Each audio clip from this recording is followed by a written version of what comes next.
What's up, y'all? It's your girl, Zeze.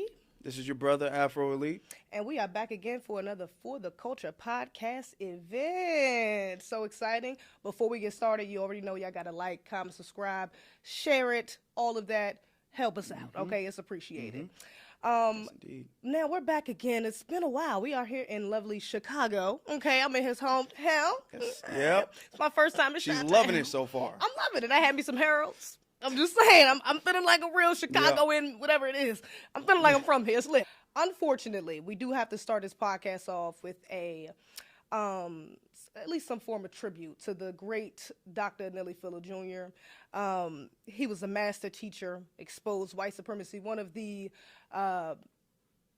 most highest forms, should I say that.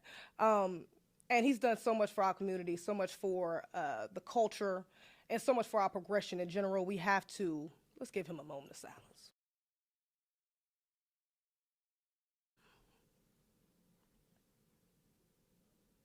Rest in peace to the brother Nellie Fuller. Gone but not forgotten. Never forgotten. Never forgotten, absolutely. Now, as we know, we are in Black History Month, okay? And of course, we did have to start off with talking about Dr. Nellie Fuller, so let's dig into his work a little bit. As we know, he did create the compensatory code. And one of the main things that, of course, that's about is the dissection of white supremacy. And within the month of Black History, that is a huge focus for Black Americans, is exposing the system and teaching that, especially to the youth. And he's a pivotal part of that. And even within that, Black history is a part of exposing white supremacy. He has a great quote, and he says, "The purpose for studying Black history is not to find out how great you are, but to find out the mistakes that were made to get us in this current situation." A lot of times when we talk about Black history, we're talking about like it's like the same talking points, you know? Really, like yeah. we talk about slavery, talk about Jim Crow, segregation, and then Obama. You know what I'm saying? Like it's pretty much like those couple points, and then that's all we pretty much get for Black history, especially in Black History Month. Yeah. There are major time gaps. Major slavery, then you skip 50, 60 years, 100 years really into the civil rights movement, and then you skip all the way into modern history, which is Obama. And then the details of that is very sketchy. You know, you don't even really know the real details of that. You don't, honestly. They don't, and they do that on purpose because the part of white supremacy is to keep you confused. Yes. They got to give you truth and lies. Okay, a lot of lies. Why not talk about some of the more recent history? Like, we've made history within the last 30 years. Yes. You know, Dr. Nellie Fuller Jr., he, within the last 30 years, has made history. Even Dr. Welsing, you know what I'm saying? But these people, especially them two in particular, are not brought up nearly enough during this month or outside of this month when we're talking about Black history or progress in general. Even besides them, just something we need to start making sure we reiterate is our recent accomplishments, you know? Of course, you know, we FBA all day, okay? Delineation is a huge thing right now. Yeah. And I think that this movement may be the biggest delineation movement we've had ever, to be honest, you know, because Definitely the most successful. Definitely the most successful. Well, you know what? I can't say the most successful yet, because when we took on African American, you know, everybody calls it African. I mean, that's just African American is the name. That's just, nobody went back to Negro or African American was kind of like I mean, that's stuck. A rebrand of was that delineation? Would you say that was delineation? I don't even know if that's delineation. You're right. I would have to agree. I don't even know if we can completely call that delineation, but I guess that was almost a start of it, or like a root from it, because that did give us an idea of naming ourselves, you know, which is, you know, coming up with our own terms of what we refer to ourselves as. That's the first time that's been done, you know.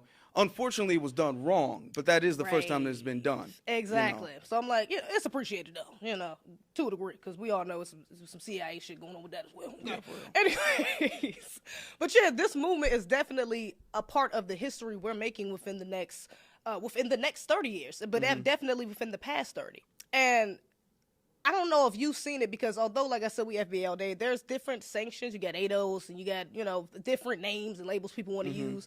But I feel that the idea of Black Americans creating our own or putting at the forefront that we are a unique lineage, is that idea has never like been as popular as it has been today. No, You know, it- like it literally, never has. I got on an FBA flag, I got on a Black American Heritage flag. When I tell you, I get questions about this shit all the time, and then I say it, and when it's FBAs that know like when they realize it's our flag, they're like, oh, that's what's up. You know, so Yeah. like, oh, that's okay. I knew I seen that before. Something like there's a connection there, and even me, I just now getting this damn flag, baby. I knew I was American since I was a child, but. Yeah. And I the ain't never flag's had been this around this for flag- over 50 years. Literally. So You I'm know? like, but this flag wasn't hanging up in my house. You know what I'm saying? No. This flag wasn't, I didn't have this wearing around my neck as a necklace, before then. Now I do, But I think that interest has peaked a lot in a lot of other people as well. A lot of other Black Americans who aren't necessarily online or don't know about FBA specifically. They're still intrigued at us delineating. They're not used to it. We've always been taught that we are lost people from the motherland of Africa, that we really don't belong in this country. We belong in Africa, in some kind of country in Africa that really doesn't exist. When we left, that country doesn't exist anymore. It's been chopped up and renamed. And we've always believed that. We've always had a cultural disdain for America, and I don't think we should have. It's not America that's the issue. It's the system of white supremacy that's the issue. So we've always rejected the concept of being American, of being from here. And a lot of that has been taught and bred to us, that we shouldn't even acknowledge that we're from here. We should acknowledge our homeland, Africa. And I think that was the wrong move, because when you understand that you are from here, this is why a lot of people are starting to resonate, and we're getting more on code now, and we're pushing the needle farther ahead than we ever have before, because fighting for your homeland is different from fighting on a land that doesn't belong to you. The energy is different. The claims are different. All right. This is something, like you said, ADOS, FBA, is a lot of different semantics. People use freedmen, people use Black American, Black. Regardless of that, one thing that everybody who uses that ideology understands we can all galvanize around is the fact that we are of this land. Yeah. Okay, we have claim to this land, rich claim that nobody else has. And that's something that very few of us have acknowledged until this movement here. This is a very historical movement, all right? And it's Absolutely. traveling all around the world. All around the world, people are understanding what type of time we're on. So whether someone uses FBA, or even if they don't really know about the term FBA, the energy, the type of cultural energy has spread. So everybody's kind of putting their lineage first, their heritage first, in the way they see problems about the system of white supremacy. I think that's even a part of us, going back to Nelly Fuller's point, is in correcting our ancestors' mistakes, and trying to do better, because, I think a lot of Black Americans, we did grow up, although we were taught this out of Africa theory, in schools, and sometimes, a lot of times at home too, there still is a lot of us who grew up with that grandma who always told you was Cherokee. You know what I'm Yeah. saying? Or your uncle that's like, yo, we got Blackwood in our bloodline. So it's always been sprinkled within there. That's why it's I got Indian in my family. So it's always been there to a degree. But again, correcting that is putting that at the forefront, because saying one thing and then doing another, saying that, oh no, we from this land, I got a great grandmother that's Cherokee, and then, oh wait, no, but yeah, we from Africa, y'all. We need to identify as African Americans for it plays into the confusion that the white supremacist wants us to have, to not identify who we are. And that's setting our children up for failure, for further failure, should I say. Okay. That's true. If you don't know who you are, how are you going to know what to fight? You don't know what to fight, where to go. You don't really know where to go if you don't know who you are, So if you're thinking, oh, I'm from this land, I'm indigenous. Okay, I'm not from this land, I was kidnapped, and there's confusion. And that's the way white supremacy works, is by confusing people. Because another quote from Nelly Fuller is, if you don't understand the system of white supremacy, what it is and how it works, everything else you do understand will only confuse you. Exactly. And for many years, Black Americans have been confused. And now we're starting to culturally evolve and wake up out of that state of confusion. Exactly. Like you have people who are going down their, who are trying to find their lineage, tracing their lineages. A lot of people, even with Trump in office, I don't want to detour too much, but even with Trump in office, there's all this speak of immigrants leaving, getting deported, and you know, a lot of black people are like, okay. And I will say, there's a bit of a various reasons why some people I feel like we should be sitting out. Some people just mad it's Trump in office. They like it's y'all fault, which is true to a degree. But also a lot of us are, you know, kind of sitting out on the bullshit because we not like that don't affect us. You know, this is one thing that we can say for sure. Where are y'all going to take us to? You know, so it's like again, but it goes back to that adding to confusion because our children are looking like, well, damn, we ain't gonna help them. What do you mean? I thought we come from Africa. That was not our family. Why are we not helping them? So we have to make it clear on why we're doing certain things, especially because now we're seeing the revisionist history. They're trying to take certain things out of school. They want to stop teaching about slavery, and this is a red flag. This is not a good thing. However, this is not something that's new. This is like something that's been happening. Like maybe they wasn't taking books out of schools, but they never was putting the correct books in schools in the first place. Very true. Yes. So it's like, you know, yeah, I want my children to learn about our history, but if they're learning from a skewed point of view, from a white supremacist point of view, they're going to be indoctrinated, you know, and I don't want that for my children. I would hope most black people in particular wouldn't want that for their children. So even with that, again, changing history, instead of us fighting the system to say, oh no, we need to bring slavery back. Oh no, we need to make sure our history is shown. And we just need to fight for us having our own spaces to teach our own children. That's very true. Yes. That's what we have to get back to, because ultimately we shouldn't be sending our children to them to be educated anyways. Malcolm told us that in the 60s. So with that in mind, if we see how they're moving, a way to correct that moving forward, to correct our mistakes, would be to focus on us, focus on our on what we can do for self. You did an interview with a brother, Dr. What was the brother name? Dr. Musa Abdullah. Yes, Musa Abdullah. And he made a very great point about working together as a community to homeschool. Yeah. Talk about that. He said they were called homeschooling pods, is what he said they were. They were homeschooling pods. This is where people in the neighborhood, there's different variations of it, but this is when people in the neighborhood, let's say one family has 2 kids, another family has another couple kids, they would say, okay, well, one kid goes to this family's house and learns on Monday and Tuesday, and then they come to my house on Wednesday and Thursday, or the mother teaches math and the other mother teaches English. They work together. It's various different versions of it. But what they would do is they would essentially, all of the community would come together and they will become essentially faculty of a school. So you would have a child, but you would be the math teacher for your child and a lot of other children. Right. All right. And then your neighbor, she would be your son, your daughter's English teacher or history teacher or whatever the case is. And then I would come in on the weekends and maybe we do some type of coaching or fitness or something like that. But this is the community working together in order to create a school. So that's one version of the homeschooling pods, which is separate from the individual homeschooling where just the parents are teaching the children, which works as well too.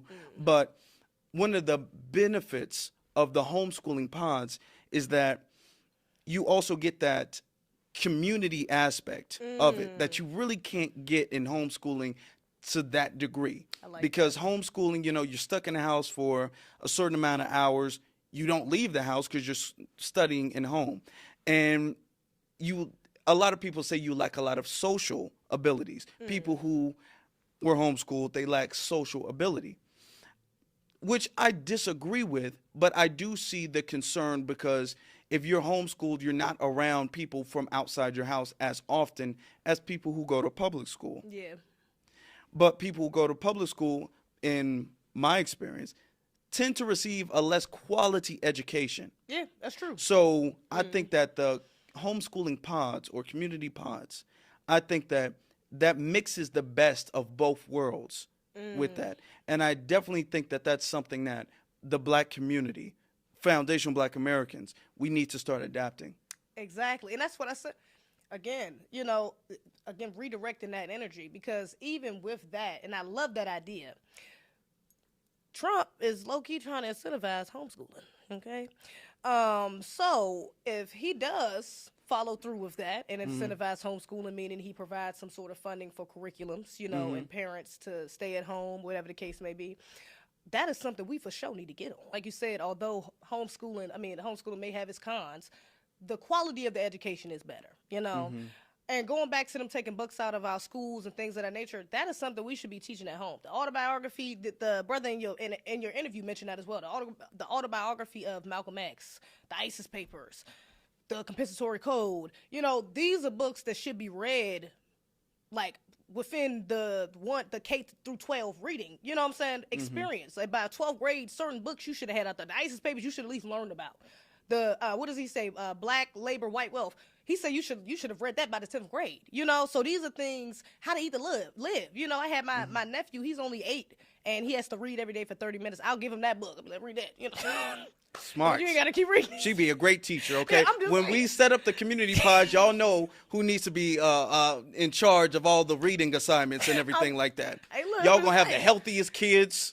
Hey, okay. Because they be underestimating the intelligence of these children. Okay, Yeah. My nephew was 8. He may not understand every word, but he gets the concept. I can ask him, what did you just read? And he'd say, well, I know that Allah said something, something, something, and, sweet potatoes. Like, he'll tell me a variation of what he read. It's not detailed. He's not, he's not comprehending in the way I would, but he's getting it, and that's programming for our children. So they need that from you have to feed them that in those little ways at a very young age. So that way later on in life, it clicks. When they do read this as an adult, they run into it.